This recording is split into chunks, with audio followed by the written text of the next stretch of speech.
Kalingap James! Dito na ako sa diet, nakita ko na kung gaano kagwapo si Kalinga Prab. At saka of course mga keyboys, so mga pugi. So maraming salamat po na Tara. tinanggap ako nila dito.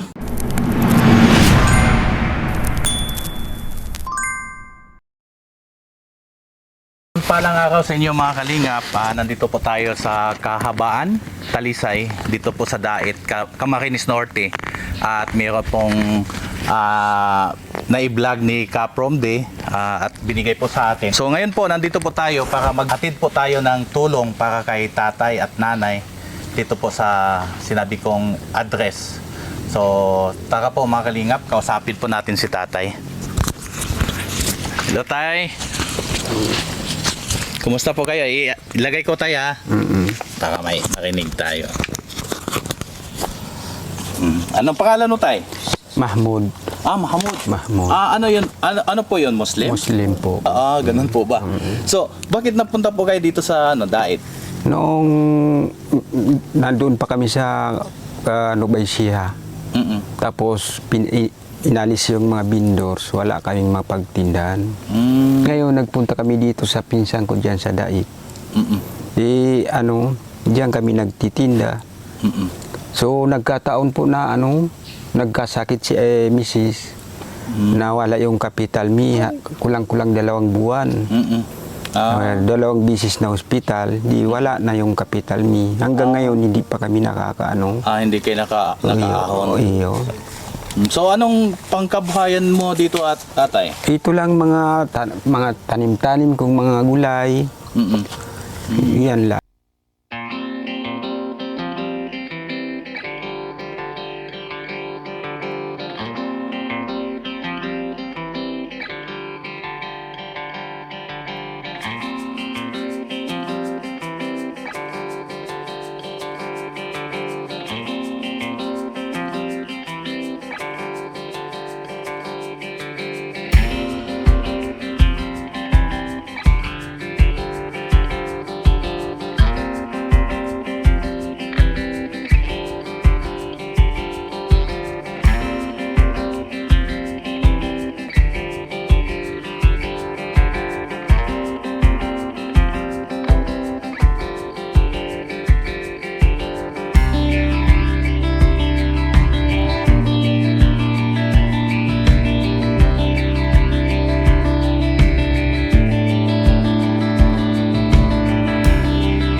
naman. Hindi naman. Kaya sabi ng, pero hindi ko naman alam kung hindi na tukoy ng doktor. Sabi na ito, talagang mga ganito kalaki. So mga kalingap, meron tayong na ano dito, isa pong pamilya, sila po ay Muslim, at si tatay po ay hindi na makapagtrabaho dahil po may sakit po sa kaniyang dito daw, tagiliran, siguro kidney yon, o kailangan siyang pera para pangpagamot. So meron silang 4 na anak, yun, medyo nakakadurog puso kasi maliliit pa yung mga bata nila. So baka tatay, pag na nagamot yan, baka madagdagan, magiging 5. Hindi ba, ang gusto ko sanang mangyayari sa amin, gusto kong makauwi na. Kasi napakalungkot na maiwan ko dito ang mga anak kong maliliit. Siguro dapat magpagamot ka muna, no? Yun ang sabi ko po sa Maski kanya, hindi po magpagamot na bago kami umuwi. Kasi halimbawa, hindi naman po ako tutol na ako ay mamamatay. Kaya lang yun lang ang problema ko, kung sakaling mamatay ako dito, maiwan ko ang mga pamilya ko dito.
Sabi ko, basta sabi ko, magpagamot ka muna bago tayo umuwi. Kasi mahirap na uwi na naman tayo. Ganun na naman. Kaya mas masabi ko, Dito nanay, ka muna ikaw dito. mismo magsabi ni tatay para dito sa Dito upo ka ka. doon. So ikaw ang sabi ni tatay na yun dapat ang gawin. Sabihin mo. Kaya ang sabi nila, kasi daw, magpagamot ka muna bago ka umuwi. Kasi kahit nakauwi ka na, at least may magaling ka na. Hindi mo na kami kailangan magpagamot. Ang lang ko sa'yo, magpagamot ka muna bago ka mag-isip na mag-uwi. Kasi pag mag-uwi tayo, mahirap na naman. Yan lang po, kuya. So ikaw nanay, taga rito ka sa Dait? Or taga Mindanao. Taga- Taga Mindanao din. Oh. Pero siya may nung mga ano, kamag-anak po sa sa labo. ah, Pero ngayon nung eleksyon ng mayor, nagsi-uwi na. Wala na sila diyan, nag-uwi na nung eleksyon. pero ikaw tatay, ano ang pinaka gusto mong gawin? Yun sana ang kung sakali may panggamot, magpagamot Magpagamot. muna ako.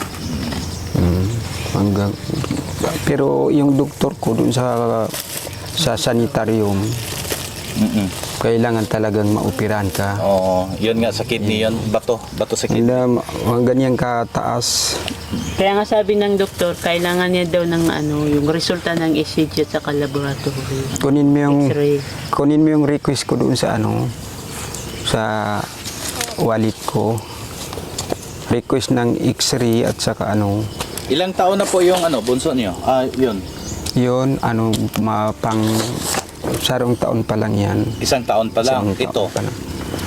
Dalawa po. 2 taon.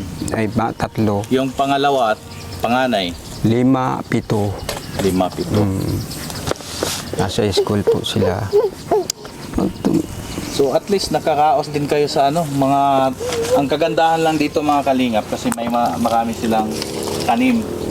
Minsan din maganda yung mga taong tutulungan kasi talagang nagsumikap sila para may pagkain.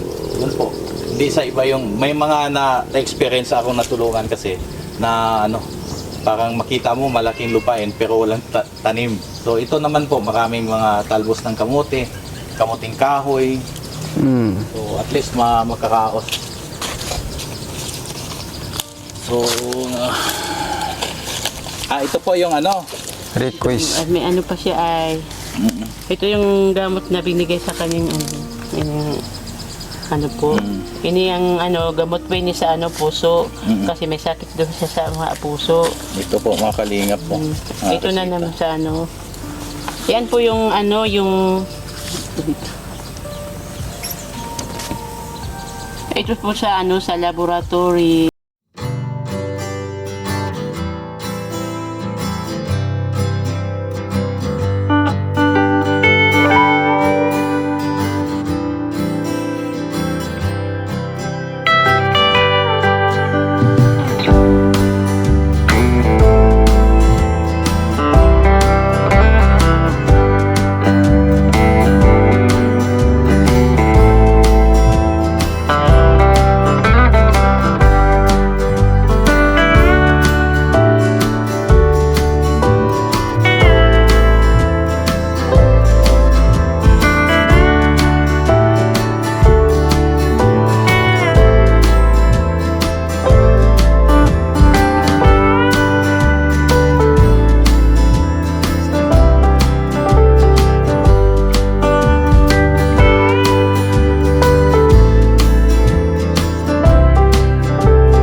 ibigay. 2, 3, 4, 5. Para po sa pang ECG mo, tatay. Lahat na yan, ECG. Lahat na yan. Di ba tatlo yun? Yan po. HCG, laboratory X-ray. Laboratory. Ano ba yung ano ko? Kailan ka pupunta tayo? Bukas. O yun, automatic. Sige, para mag... Pero nga, matanong muna ako ng ano, kung magkano. Hindi na, doon na lang sa ano. Doon na lang. Oo, kasi 5,000 alam niya doon eh. Iyo. Para Sa kung, Lin Hernan, siwan ko lang sa... at least alam na natin kung magkano ang estimate. So at least mayroon na kayong 5,000, di ba po? Yun ang ano nila sa kabusa, estimate nila yung gasto. So, mas maganda sana talaga kung maano kaagad kasi delikado kasi ang kidney pag sinabi Kaya nga nila kuya, na ano na ako, baka pumutok. pumutok mas Kaya nga. malala. Mas malaki pa ang gagastusin pag ganun. So habang ganun pa, ano na, danuhin na ninyo Yun sa mga kuya na naiisip ko ay gana ngayon di siya makalakad. Mahirap siyang magbangon. Inaano na ko kuya kasi buhay, ang ano namin, hanap buhay namin, apektado. Opo. Pati yung mga bata na apektado rin. Walang mahatid. Di man niya mabantayan, nag-iiyak. Kaya nga gusto ko siya sa kanya, nakikiusap sa, pero siya gusto niyang umuwi. Pero nakikiusap ako sa kanya, habi ko, wag na muna tayong umuwi, magpagamot ka na. Kahit nakawin na tayo, at least magaling ka na. kasi kung maggamot siya, may magagawa pa si tatay na may pagkakitaan siya dito, di ba? Di ba Oo. po? Pero siya, ayaw niya pa, ano, kasi wala daw kami, ano, wala daw kami pang opera. Sabi ko, magagawan pa yan ng paraan. Basta maano ka lang, gumaling ka lang, sabi Si ko. ganito tatay, nanay, pupunta ka agad kayo para ma-ECG si tatay. Oo. Tapos kung ano pa ang may kailangan kasi hanggang November 12 pa naman ako dito sa diet. So malalaman ko po kung ano ang ano. O tatay, ba't naiyak ka tatay? Pag